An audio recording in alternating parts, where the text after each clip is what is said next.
Hello everyone, welcome to my channel. आज हम exercise 5.2 का फोर्थ सम सॉल्व करेंगे। Which term of the AP 3, 8, 13, 18, ये एपी गिवन है इज 78। हमें ये फाइंड आउट करना है कि ये जो एपी गिवन है ना, इसमें 78 कौन सी टर्म होगी। अब जैसे ये 3 लिखा है, ठीक है, हमें पता है कि ये फर्स्ट टर्म है, यानी कि ये हमारे पास A1 की वैल्यू है। ये जो 8 लिखा है ये A2 की वैल्यू है, ये A3 की वैल्यू है, ये हमारे पास A4 की वैल्यू है। इसी तरह उन्होंने पूछा कि ये जो 78 है ना, ये कौन सी टर्म होगी। ठीक है, कौन सी मतलब पोजीशन पूछी है। जैसे ये फर्स्ट पोजीशन है, सेकंड पे है, थर्ड पे है, फोर्थ पे है, ये कौन सी पोजीशन पे आ रही होगी। ठीक है, ये हमें नहीं पता, तो हमें यही फाइंड आउट करना है। इट मीन्स कि हमें n की वैल्यू फाइंड आउट करनी होगी कि कौन सी पोजीशन पे आ रहा है। ये कहीं ना कहीं आ ही रही होगी। ठीक है, ये जैसे फर्स्ट पे आ रही है, तो ऐसे कहीं ना कहीं ये 78 भी हमारे पास ये एपी में आ रही होगी, पर कौन सी पोजीशन पे आ रही है ये हमें नहीं पता, यही हमें फाइंड आउट करना है।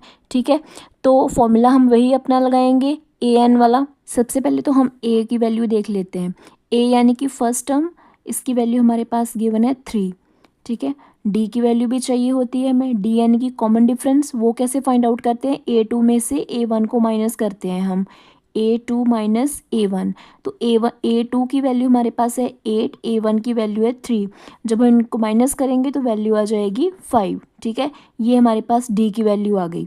और कौन सी वैल्यू चाहिए हमें, तो इस फॉर्मूले के अकॉर्डिंग हमारे पास a की वैल्यू भी आ गई है, d की वैल्यू भी लिख ली है, n जो कि हमें फाइंड आउट करना है कि n हमारी पोजीशन होती है ना, कि कौन सी पोजीशन पे 78 आ रहा है, ये हमें फाइंड करना है। ठीक है, और ये हो गया an यानी कि कौन सी टर्म है, उसकी वैल्यू दी हुई है 78। ठीक है, कौन सी पोजीशन पे ये वैल्यू आ रही है ये नहीं पता हमें, सिर्फ हमें वैल्यू गिवन है, पर कौन सी पोजीशन पे ये वैल्यू आ रही है ये हमें नहीं पता।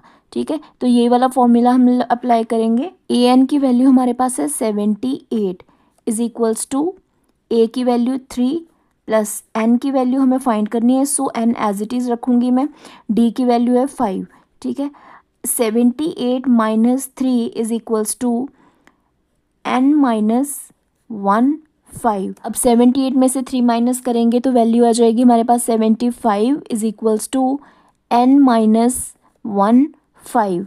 ये जो 5 है ये n माइनस 1 का मल्टीपल है, दूसरी साइड जाएगा तो ये हो जाएगा डिवाइड में हो जाएगा। ठीक है, n minus 1 as it is. ठीक है, तो कटिंग करके हमारे पास आ गया 15, वैल्यू आ जाएगी 15 is equals to n minus 1।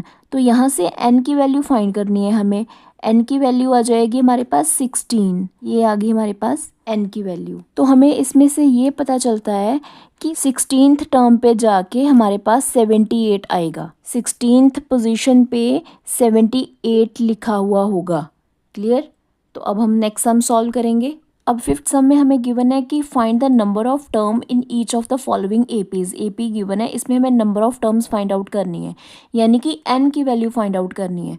ठीक है, फॉर्मूला तो हम यही वाला ही अप्लाई करेंगे। ये जो लिखा हुआ है, हमें a की वैल्यू भी चाहिए, n की वैल्यू फाइंड करनी है, d की वैल्यू भी हम फाइंड आउट कर लेंगे हमारी एपी में से, और an यानी कि जो लास्ट टर्म होती है ना वो, यानी कि 205 ये गिवन है। ठीक है, तो सॉल्व करना शुरू करते हैं। a यानी कि फर्स्ट टर्म, वो वैल्यू हमारे पास 7 है। d की वैल्यू कैसे फाइंड आउट करते हैं, A2 में से A1 को माइनस करेंगे, यानी कि A13 में से 7 को माइनस करेंगे तो वैल्यू आ जाएगी हमारे पास 6। ठीक है, उसके बाद हमारे पास n की वैल्यू यानी कि नंबर ऑफ टर्म्स ये फाइंड आउट करना है। an, ये nth टर्म 205 ये गिवन है। ठीक है, तो हमारा फॉर्मूला क्या होता है, an is equals to a plus n minus 1 d।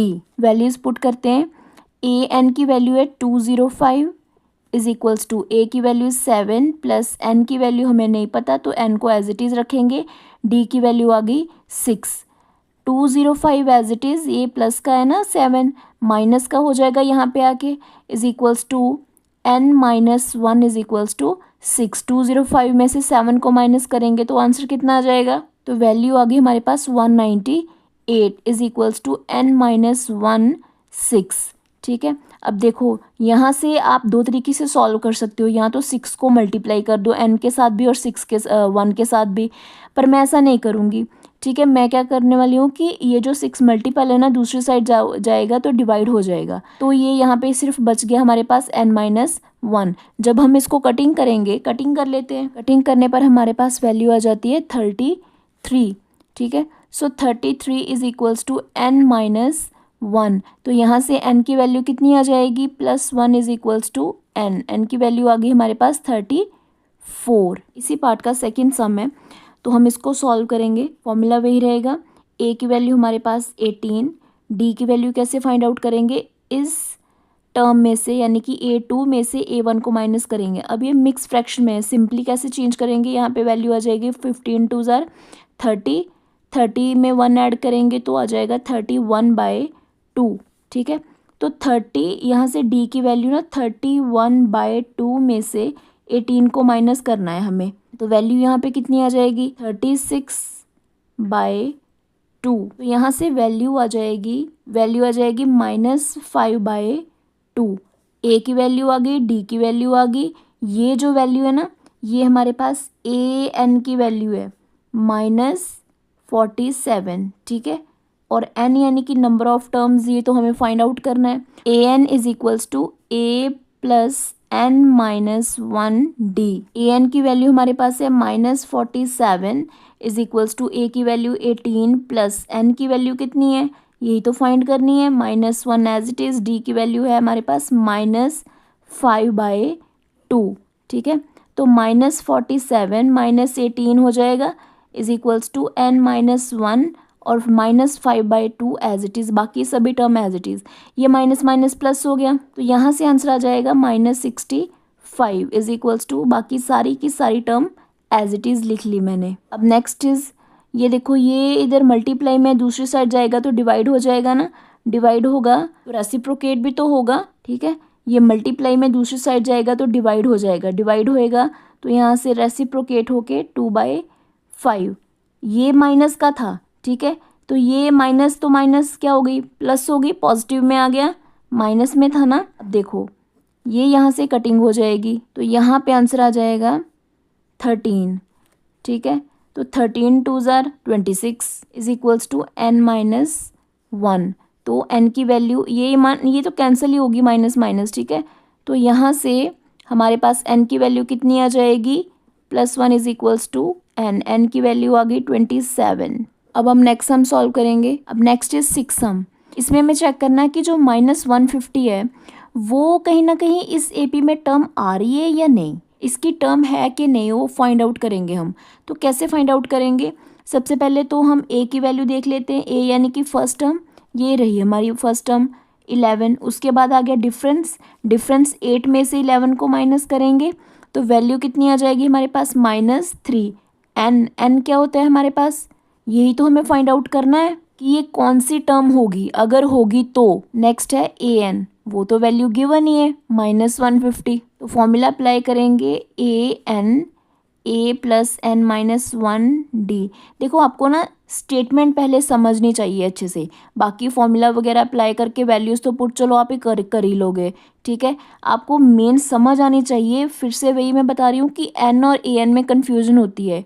आपको चेक करना है कि -150 इस AP में कहीं ना कहीं टर्म है या नहीं, अगर है तो कौन सी है, इसलिए हमें n फाइंड आउट करना है कि कौन सी पोजीशन पे आ रही है। अगर आ रही है तो माइनस वाली। an की वैल्यू हमारे पास -150 मैंने पुट की, a की वैल्यू 11 प्लस n की वैल्यू तो हमें फाइंड करनी है -1 एज इट इज़, d की value -3, -150 as it is -11 is equals to n-1 -3 as it is. ये माइनस माइनस प्लस होके हमारे पास आ गया 161 माइनस का, तो n-1 एंड -3 ये एज इट इज़।